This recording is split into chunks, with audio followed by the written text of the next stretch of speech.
On a hot day, there's nothing better than some cool mud.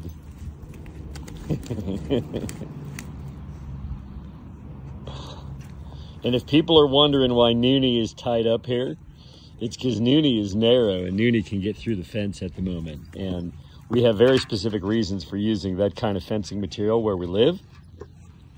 The one drawback is pups can get through it. So pups are always tethered and attended until they're too big to fit through it. At which point, those pups get to be untethered. But we never leave an animal tethered and unattended, which is why we have chairs right here. And I spend about 6 hours a day out here with our people. So they can dig holes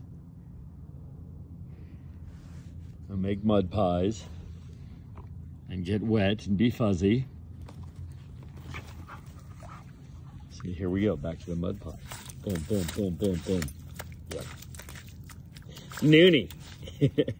He's having a good time. Noonie's about 10, 15 pounds away from being too big to fit through the ornamental iron. And since he's putting on about a pound a day right now, that means it's about 2 weeks out. I suppose I'll address why we use this kind of fence. We get 700 inches of snow in this area some winters.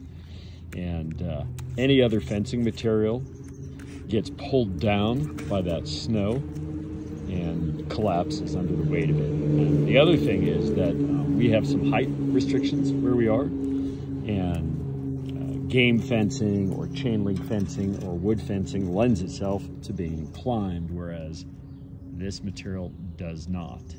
So we have resilience to weather, resilience to chewing, and resilience to climbing, and extreme longevity as the factors. The other thing we like about it is because of the gaps, it lets small game move through, which means that our property does not become a lifeless zone devoid of small animal life. And of course, having some small animal life does also provide enrichment for our animals. We say they're the landlords, and sometimes small game that chooses to be here, which means that it is free of other predators like coyotes, etc.,